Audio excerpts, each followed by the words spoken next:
United Airlines has been flying people for nearly a century.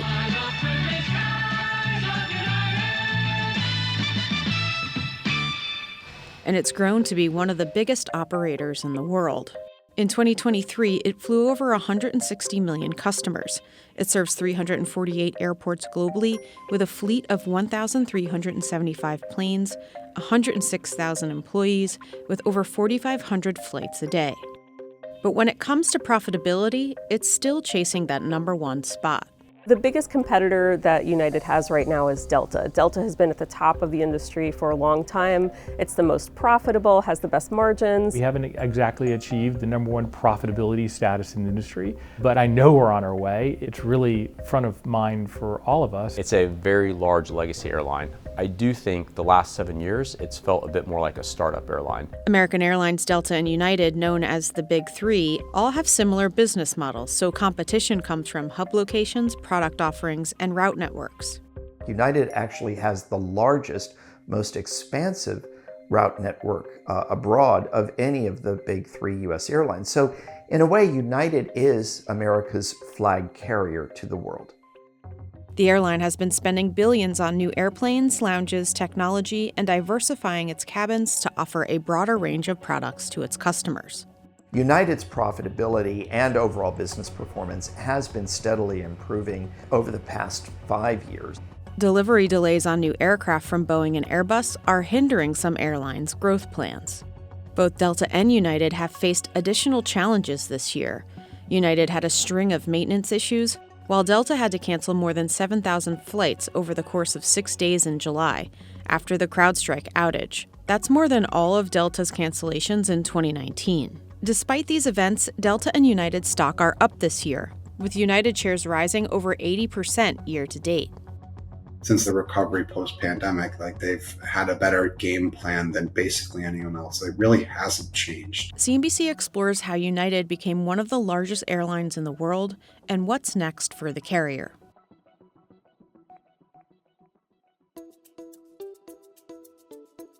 United Airlines' roots date back all the way to 1926. The original name of United was Boeing Air Transport, and it was owned by the Boeing Company until Boeing had to spin it off in the late 20s, early 30s, when it became United. It began by delivering mail and continued to grow as the dawn of the jet age took more people to the skies. United Airlines has a very, very strong and rich history, but the United Airlines we know today is actually the product of various mergers. All the top airlines have grown through mergers. United's first big merger was in 1961 with Capital Airlines, expanding its reach to more of the East Coast.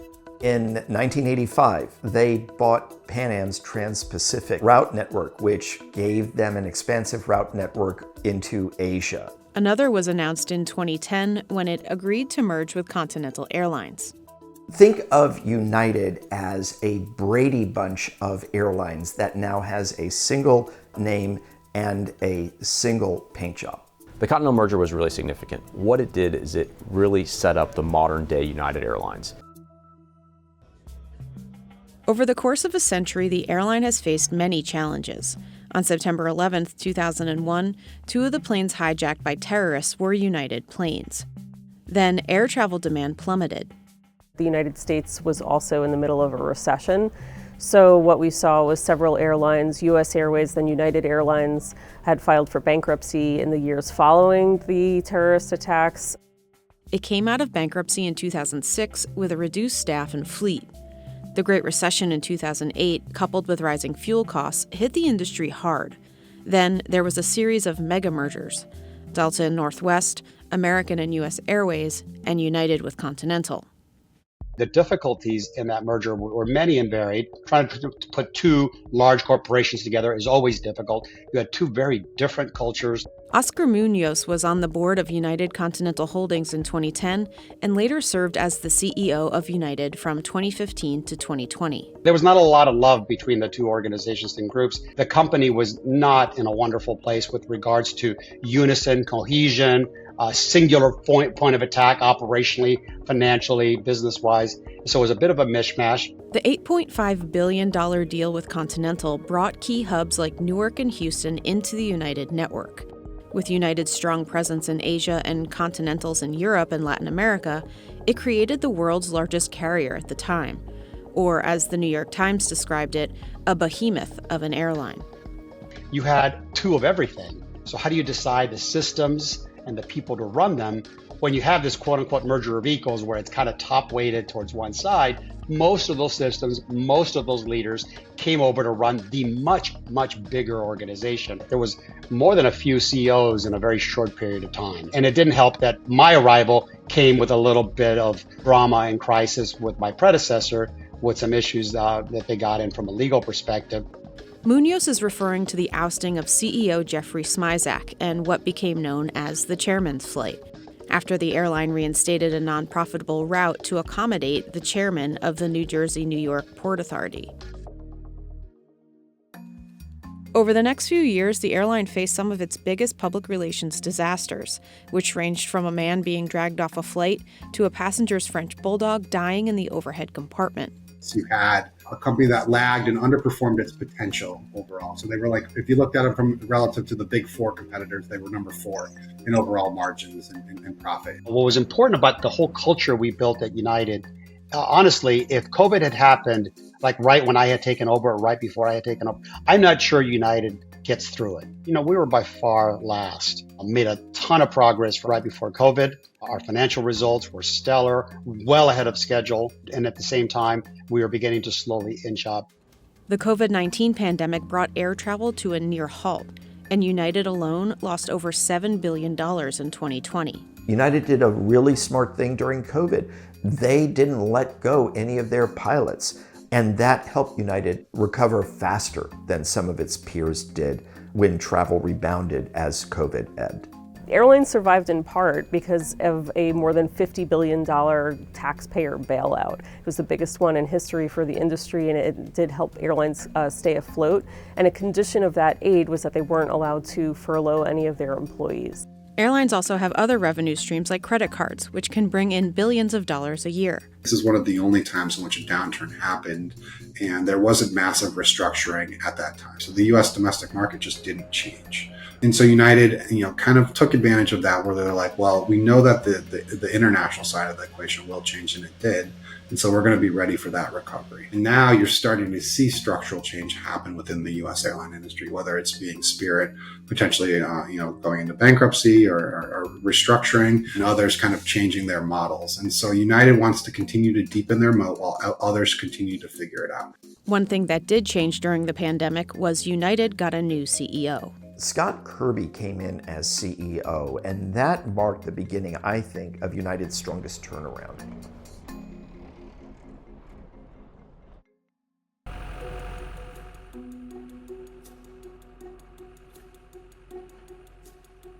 As the pandemic ended, air travel made a huge comeback with record-setting numbers. At the end of 2023, United surpassed American Airlines to become the second most profitable airline in the U.S. Delta remained at the top. When I think about the differences in Delta and United, it's just the overall route network. The route network is really what we are buying as passengers. United just announced new routes to places like Greenland and Mongolia in 2025. The airline said adding unique destinations is important to its customers and keeping them loyal to the airline. Picking new routes, it's a part art, it's part science. If you just looked purely at the numbers, you would never come up with a new destination because every airline is looking at all of the same data. Some routes like Cape Town have been successful, but others like Bergen, Norway were a flop and removed from the schedule. When I think about just the competitive environment and how you kind of get there to be the largest airline and most profitable airline, is that you have to be really relevant to your customers in whatever markets you're flying. And you have to be able to compete very effectively. And sometimes that means being able to lose money in certain markets while making a lot of money in others. United does have the most international routes of any U.S. airline. We still have not achieved that domestically. We're still, number 3 or 4, depending on how you measure it. But we think we have a lot of runway in front of us there as well.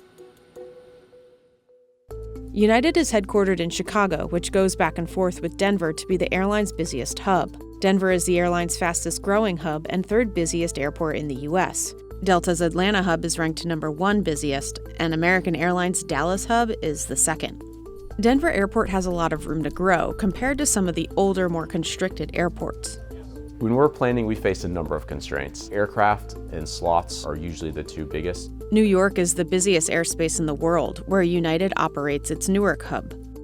One of the ways United plans to grow in Newark with a lack of gates and airspace is upgauging, swapping out smaller planes for bigger ones to fit more people. United very much wants to rule the world. Their order book suggests that.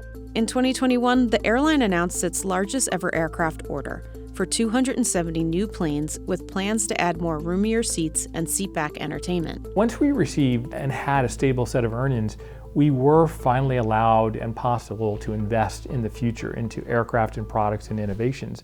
And that's really the biggest change. We've made a really strong decision to do is to retire regional jets and replace them with mainline jets. So domestically, I think it's adding larger airplanes between cities and growing the network that we have, but not really adding a lot of new cities, but actually growing the footprint. United Airlines is an airline that is trying to be a more premium airline right now, much as Delta has been for more than 10 years. Delta is kind of the envy of the industry because it has had the widest profit margins for a long time. It has a very high spending clientele. It has a very lucrative credit card deal with American Express. And what United is doing now, it's going after the high spending customers. A big source of growth in the airline industry recently has come from premium seating. Across the entire experience, we're really focused on trying to embody premiumness. We, across the board, are looking for ways to give customers what they want.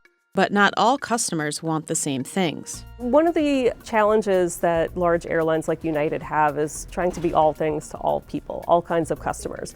They, of course, want that high value, high spending customer to buy seats in the front of the plane, but they're also going after customers that maybe want the simplest experience possible, and their main concern is getting the cheapest fare. The strategy to offer a wide range of seating options seems to be working. In the third quarter, United's premium revenue, including business class tickets, rose 5%, and sales from its basic economy tickets were up 20% compared with last year. We've been able to offer more seats at more price points, and that has allowed us to compete with the low-cost carriers in a price-effective way for the basic economy traveler, but it also allows us to compete with the foreign flag carriers by offering a better product in the front of the cabin. That's also helped create a moat around United Airlines to drive sustainable earnings. In general, across United, we sacrifice seats in the coach cabin to make sure that there's more economy plus seats in each economy cabin for consumers to pick from. One thing that United does and has done for a long time that Delta is actually copying now is that they have a different tier of airport lounge, a Polaris lounge for United's top customers that are flying in the front of the plane internationally. And now what Delta is doing, partially because their lounges have become so popular, they're kind of segmenting the lounges and having a top tier lounge, the Delta One Lounge, and that's really a page from United's playbook. Delta also just announced new interiors for much of its fleet starting in 2025. Technology has also become a big choice to consider for flyers. United just announced it will offer free Wi-Fi using Elon Musk's Starlink system on hundreds of aircraft starting in 2025. Delta has offered free Wi-Fi to its SkyMile members since last year. The airline industry is a long-cycle business. Decisions like buying new aircraft must be locked in years in advance. United has been making investments in sustainable aviation fuel, eVTOL and supersonic air travel. It even opened a pilot training school to be better prepared for the growth in air travel and a wave of pilot retirements. They do face a very strong competitor in Delta. Delta is still regarded as the standard setter for excellence among the three largest U.S. airlines. Where the gap is getting bigger is between United and American, which just seems to be falling further and further behind. United just reported higher than expected earnings and forecast higher airfares going into 2025. Its stock hit a high it hasn't seen since February 2020. United's, when you just look at their overall earnings profile, like they tend to be very weighted to the second and third quarter. That is the industry in general, but Delta tends to do a much better job on the shoulder months. So if United can kind of figure out the off-peak or shoulder time frames a little bit better, you could potentially see them get in line to overcome Delta at some point. But the reality here is that there can be two. I don't think all airlines are the same. I think every airline is different. And this wheel of investment and growth is what we're on. It's a really powerful wheel, and once you're on it, you want to stay on it and you want to keep pushing forward. And I do think that 5 or 10 years from now, consumers will know without a doubt that United is distinctly different than most of the other competitors they can choose to fly.